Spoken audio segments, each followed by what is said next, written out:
ایک ایسی دنیا جو کبھی رکتی ہی نہیں، جہاں ہر طرف کامیابی کا شور ہے۔ کبھی سوچا ہے کہ کامیابی کا اصل پیمانہ شاید یہ نہ ہو کہ کسی کے پاس کیا ہے، بلکہ یہ کہ اس کے اندر کتنا سکون ہے؟ آئیے آج اسی گہری سوچ کو سمجھتے ہیں اور اندرونی سکون کے اسلامی خاکے پر ایک نظر ڈالتے ہیں۔ تو سوال ہی بدل جاتا ہے۔ بات یہ نہیں رہتی کہ کیا کچھ جمع کر لیا گیا ہے یا کتنے لوگ ہمارا نام جانتے ہیں۔ اصل سوال تو یہ ہے کہ اندر سے سکون ہے۔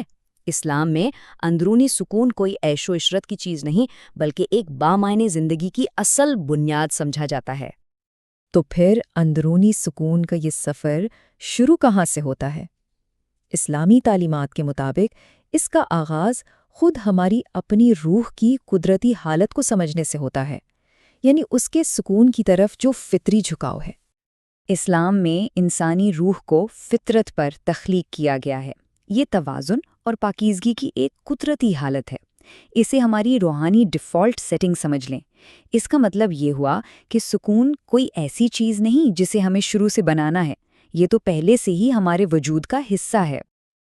اب اس آیت میں جو بات بہت گہری ہے وہ یہ ہے کہ اس میں کیا نہیں کہا گیا۔ یہ نہیں کہا گیا کہ دلوں کو دولت، رشتوں یا کامیابیوں میں سکون ملتا ہے۔ ہاں، وہ چیزیں وقتی خوشی تو دے سکتی ہیں، لیکن اسلام یہ سکھاتا ہے کہ حقیقی اور پائیدار سکون ہم آہنگی سے ملتا ہے، جب دل، اعمال اور زندگی کا مقصد ایک سیدھ میں آ جاتے ہیں۔ جس لمحے ہم اس سیدھ سے ہٹتے ہیں بس وہیں سے بے چینی شروع ہو جاتی ہے۔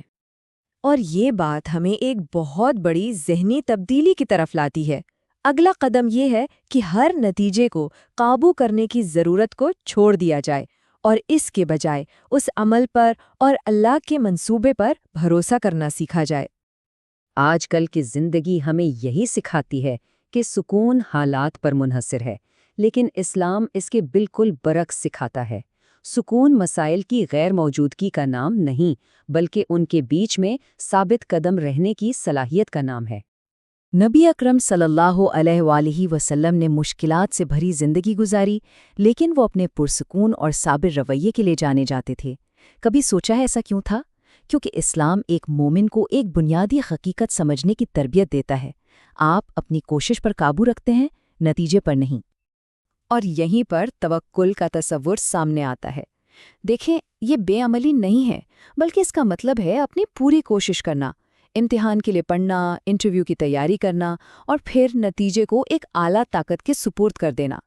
جب نتیجہ ہمارا جذباتی سہارا نہیں رہتا تو دل خود بخود ہلکا ہو جاتا ہے، ہم حقیقت سے لڑنا چھوڑ دیتے ہیں اور اسی سپردگی میں سکون ملتا ہے۔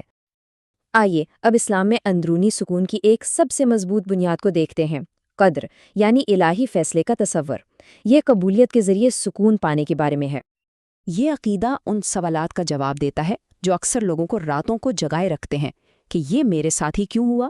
اسلام درد سے انکار نہیں کرتا، لیکن یہ مایوسی کے بغیر قبول کرنا سکھاتا ہے۔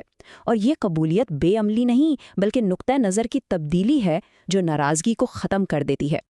جب ایک مومن یہ مان لیتا ہے کہ اللہ سب کچھ جاننے والا اور حکمت والا ہے، تو دل آہستہ آہستہ ناراضگی اور کاش ایسا نہ ہوتا کے خیال کو چھوڑ دیتا ہے۔ اور یہ یاد رکھنے کی بات ہے کہ ناراضگی اندرونی سکون کے سب سے بڑے دشمنوں میں سے ایک ہے۔ ہماری زیادہ تر اندرونی بے چینی بیرونی واقعات کی وجہ سے نہیں، بلکہ ایک اندرونی جنگ کی وجہ سے ہوتی ہے۔ یہ ہمیں ہمارے نفس یعنی ہماری انا کے کردار کی طرف لاتا ہے، جو ہمارے سکون کو خراب کرتی ہے۔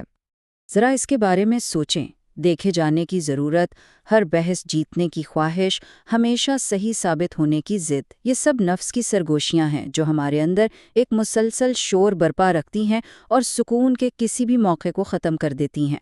اسی لیے تو اسلام نفس پر قابو پانے پر اتنا زور دیتا ہے، جیسا کہ یہ نبوی فرمان واضح کرتا ہے۔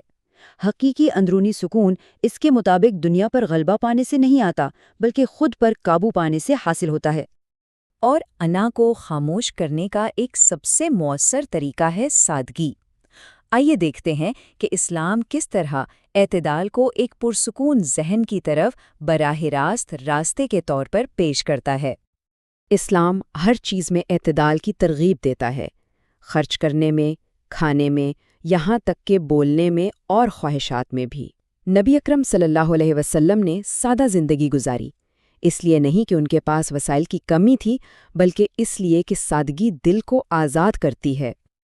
اسلام صرف سکون کے بارے میں نظریاتی باتیں نہیں کرتا، بلکہ اسے روزمرہ کی زندگی کا حصہ بنانے کے لیے عملی اوزار بھی فراہم کرتا ہے۔